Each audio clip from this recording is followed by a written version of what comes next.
interessante observar que essa maneira de ensinar continuou até a formação da igreja cristã.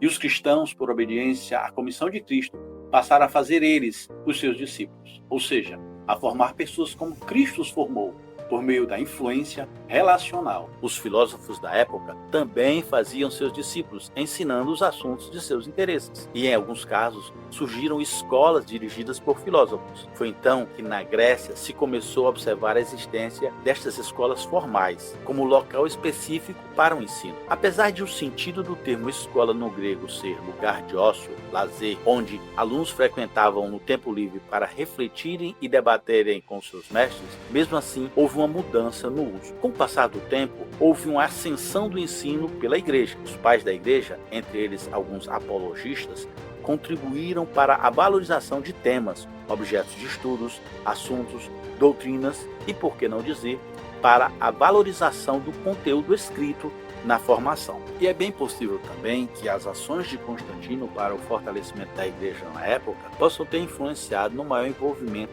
dela, a igreja católica da época, com a institucionalização do ensino. Desta forma, com a chegada da Idade Média, vemos a predominância disso dentro da igreja. A igreja, na época, era a única que detinha o conhecimento e a formação. Ela era quem possuía quase todas as instituições de ensino, além também de se opor e perseguir quem ensinasse algo que não tivesse de acordo com sua tradição oral ou escrita. O próprio Lutero, em sua infância, estudou em Mansfield, de onde depois, com 16 anos, mudou para uma outra escola, em Erfurt, para obter sua formação universitária. As escolas, as duas, eram na Alemanha, e para se ter acesso a elas era necessário pagar, pois eram privadas de propriedade da igreja. Veio então a Reforma Protestante, e com o passar do tempo, os protestantes também passaram a ter protagonismo na educação. Em 1737, o missionário protestante John Wesley começou a ensinar a Bíblia às crianças em sua casa. Em 1769, outra protestante, Anna Balmore, também começou a ensinar crianças em sua casa, ambos nos Estados Unidos.